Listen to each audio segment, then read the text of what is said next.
Hallo, meine beer babies. Welcome back once again to the garden. Such a warm, cozy, and inviting place to spend those cold autumn nights in the Poconos. So, I promised you guys something that was not a pumpkin beer this time, and I have delivered. Boy, did I deliver. I'm definitely excited to share this one with you guys because it's one of my seasonal favorites. It's a little bit controversial. I know a lot of people don't like it because the flavor is, well, you'll see. You shall see, my dear babies.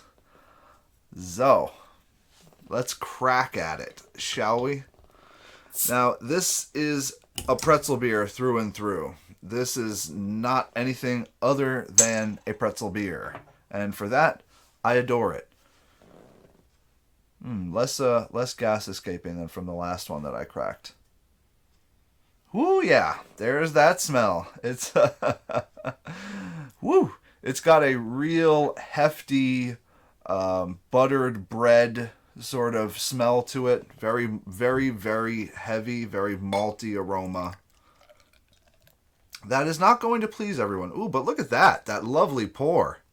Look at that nice rocky head foaming up on there. That is actually really nice looking. Better looking than the last one that I poured. Full disclosure, I had a little bit of trouble trying to do this episode for you guys, so I have to do it again, which means I have to drink another one. Oh, well. So, oh, yeah. I love this smell, this aroma. A lot of people do not like it, and it's one of those things that's pretty commonly agreed upon as a sticking point for this beer. A lot of people love it, a lot of people hate it. I think it's very, very pleasant, to have occasionally. That's why I'm glad it's a seasonal beer because at the price point, at $8 for a 6-pack approximately, this is one of the cheaper seasonal offerings you can find just in general. And I think that they really do put a good amount of whatever that malty flavoring is that's in here.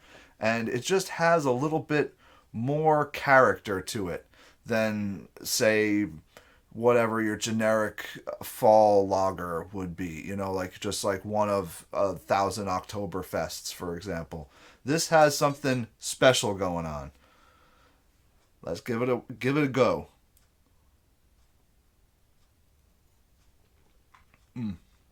Oh, yes. Dark bread, like a pumpernickel-y kind of a bread.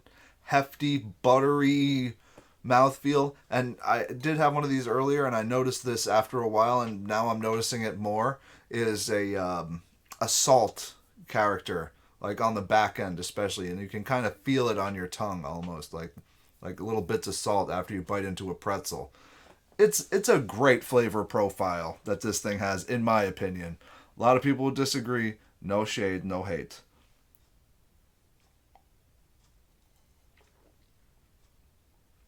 But for something that's this refined, that has this kind of... I mean, to be fair, it's not as refined as the craft pumpkin ales we've been looking at. Those have all been more refined than this.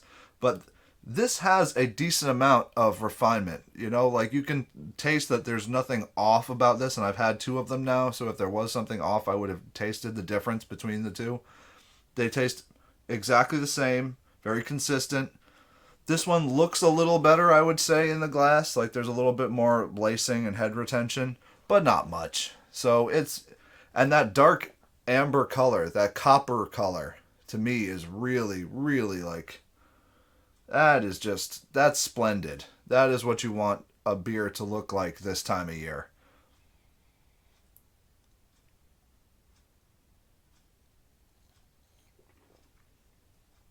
It's just so soothing and relaxing.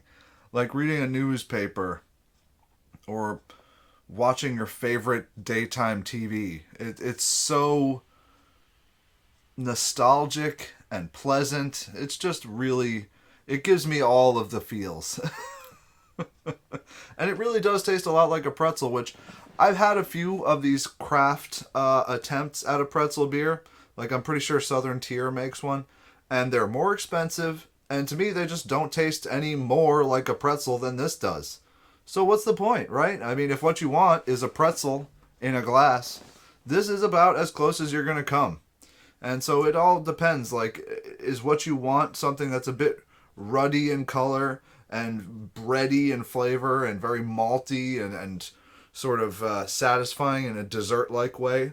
Or do you want something that's more on the lighter side and hoppier? Because that's what you're going to get with the more crafty interpretations of this.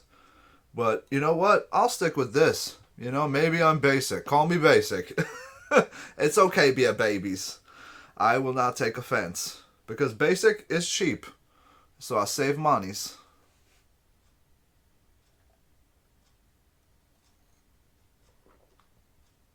Oh, so good.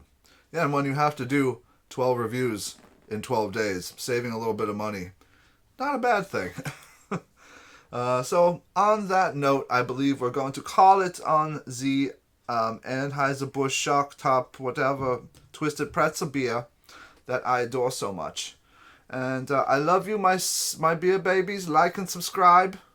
And auf Wiedersehen.